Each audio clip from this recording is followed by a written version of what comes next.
the traditional worship of mid-century Protestantism.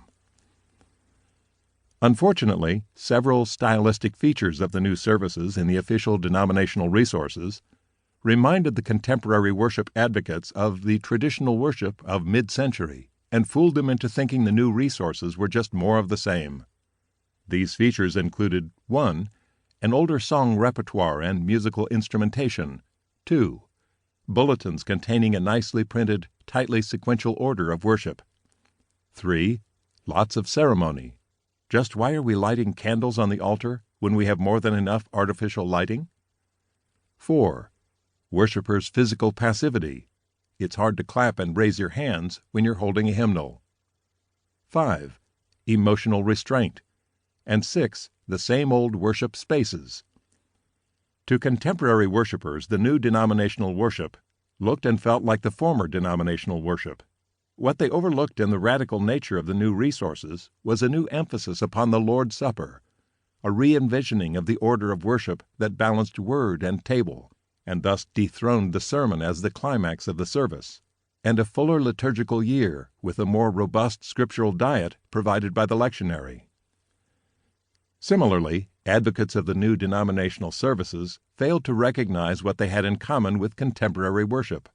If they had not been so focused on the novelty of drums and guitars and a new song repertoire of highly repetitive lyrics, why do all the songs seem like 24/7 songs, 7 words sung 24 times?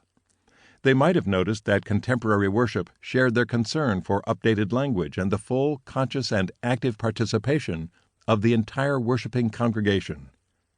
And they were fixated by what they thought they saw as the same old order of worship in contemporary worship, seemingly a bunch of preliminaries leading to a climactic sermon.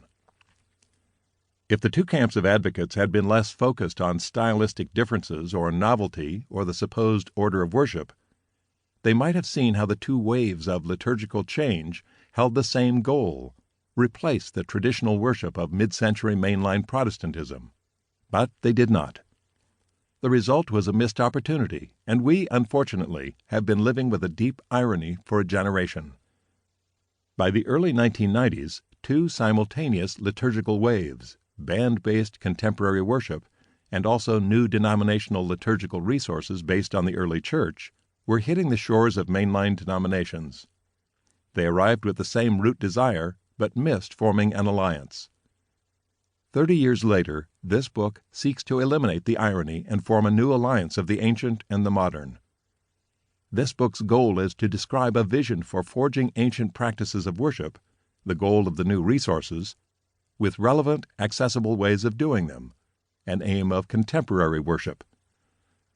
We want to find an ancient way to do contemporary worship.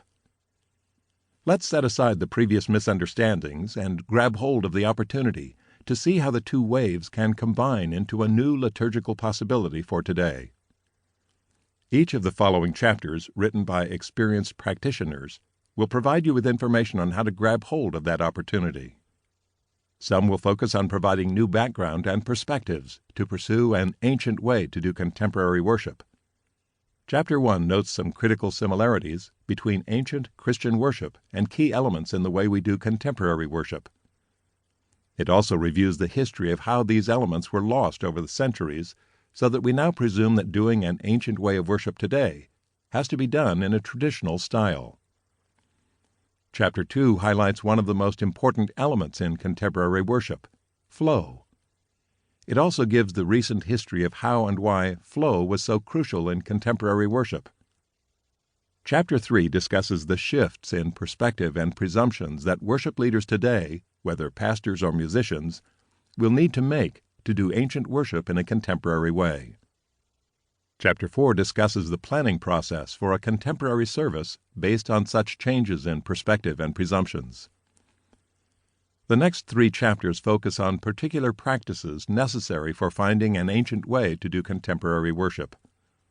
Chapter 5 covers the various musical techniques necessary for achieving flow and making music in a way consistent with the essence of contemporary worship. Chapter 6 reviews how to handle the word and the spoken elements in an ancient or contemporary service with good flow. Chapter 7 examines the integration of computer